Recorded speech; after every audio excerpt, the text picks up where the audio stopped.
好啦，我哋好多時咧彈 scale 嘅時候咧，咁就 scale 有 scale 彈啦，跟住咧彈 chord 嘅時候咧就喐嚟喐去啊咁樣，無啦啦彈呢類 chord 啊咁樣啦，好啦。咁但係咧，我哋好少將 scale 同埋 chord 一齊睇兩樣嘢。咁點樣可以一齊睇咧？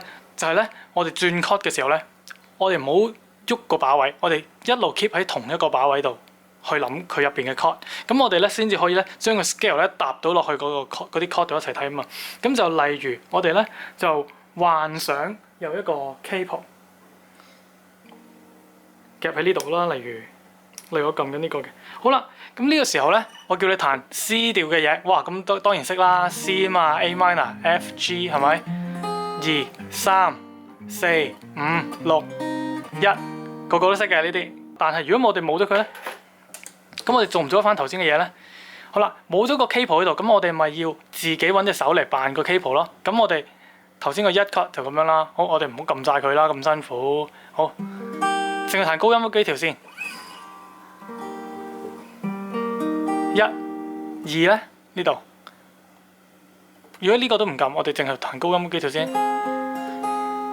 好啦，跟住頭先嘅 E minor 形狀啦，嚟喺呢度。4 F 嘅形狀。好啦，5 chord G， 送埋去 sus4 呢啲壞習慣嚟嘅，越壞越好。好，跟住咧就6。咁咧我哋咧就喺同一個把位入邊。好啦，例如1645嘅1645，或者251、251。咁我哋咧喺呢個位再彈 scale 嘅時候，就識得搭落去啲 chord 度。例如我要4 chord， 我知道呢個係4 chord 啊嘛。頭先睇到個 F 形狀5 chord， 嗱壞習慣。好啦，跟住6 chord